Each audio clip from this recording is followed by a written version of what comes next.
Boom, Watch fam! What is up, Watch fam, and welcome to episode 111 of Ask TNH. I am Christian from Theo and Harris, and before we get into today's question and my answer, we'll do a quick wristwatch check. So right now I'm wearing a Zodiac Aerospace GMT. I think this watch is absolutely incredible. First of all, I love GMT functions, whether on the Rolex, whether on Rolex, which kind of made that function popular and famous, but even more so sometimes on more of obscure models, right? Models that aren't necessarily known for GMTs, and this one is one of them. This watch is absolutely gorgeous. I love the steel bezel. All over. I love this watch. I mean, from head to toe. When I found it, I was super excited. It was listed on the watch shop at theoandharris.com on Tuesday. So if you haven't checked it out yet, go on over there and check it out. I don't know if it's still for sale. We're recording this last week, so I can't tell you if it already sold yet. Sorry, guys. But that's it. Now let's get into today's question. Okay, so today we're going to be talking about converted pocket watches to wristwatches, what they are, why they exist, and whether or not you should wear and buy them. So, what is a converted pocket watch to wristwatch?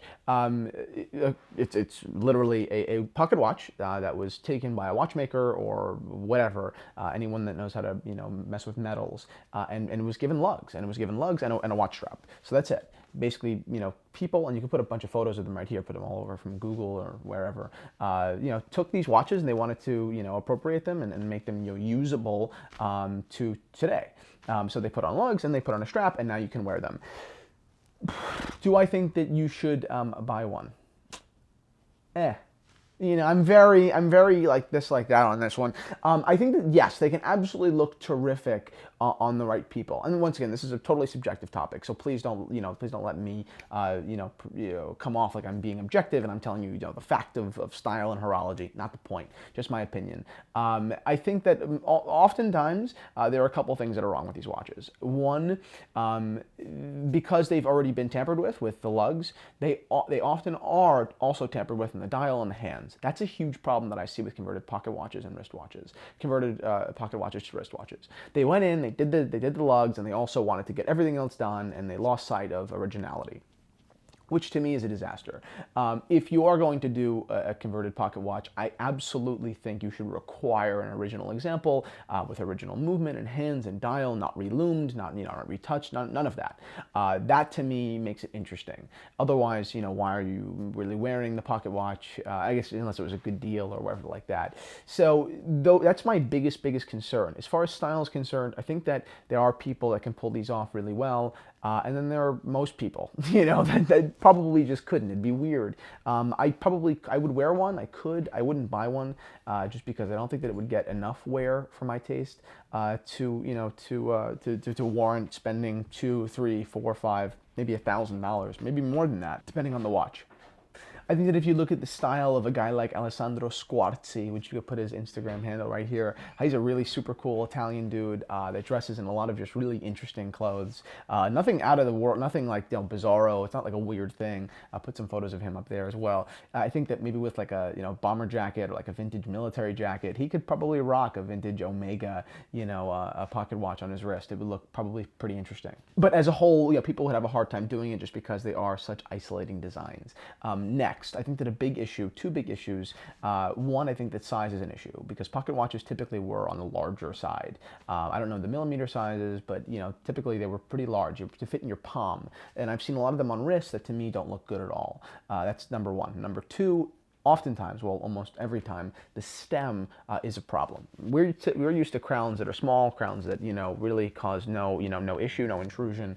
Whereas pocket watches that are converted, have these long stems that can either hurt you or break. I don't know which one's worse. I guess if you're a watch geek, then breaking would be worse. That's going to cost you probably, an enormous amount of money, really. I mean, then I can't put a dollar on it, but it could probably cost you more than the watch. If you paid $300, you could be in for $300 in fixing that now. So that to me is a disaster to stay away from. I think that functionality is key. Not just functionality, but when you buy any luxury item, that it's going to last. That to me is probably the most important idea. That's why, and all vintage watches, if you take care of them well, they will survive. But to me, that's why vintage Rolex is so amazing because they not only, are terrific looking and value, blah, blah, blah, blah, it's so amazing in watches.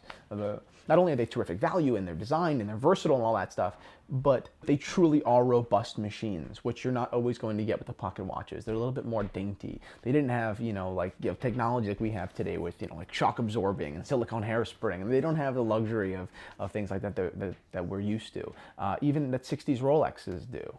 I think that the biggest reason to buy a pocket watch that's converted is the ability to get some serious name brands at low costs.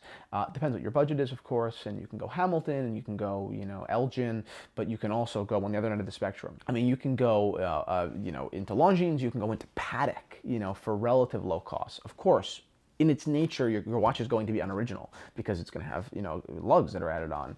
I'm sure that there's a cheap way to do it, an expensive way to do it. If you're going to do it with a serious Vacheron or a Patek, I seriously recommend you put real money into it as opposed to just, having a regular old watchmaker slap some, lugs onto a vintage Patek pocket watch. But that's an interesting point to me. Even Omega probably represents terrific value there.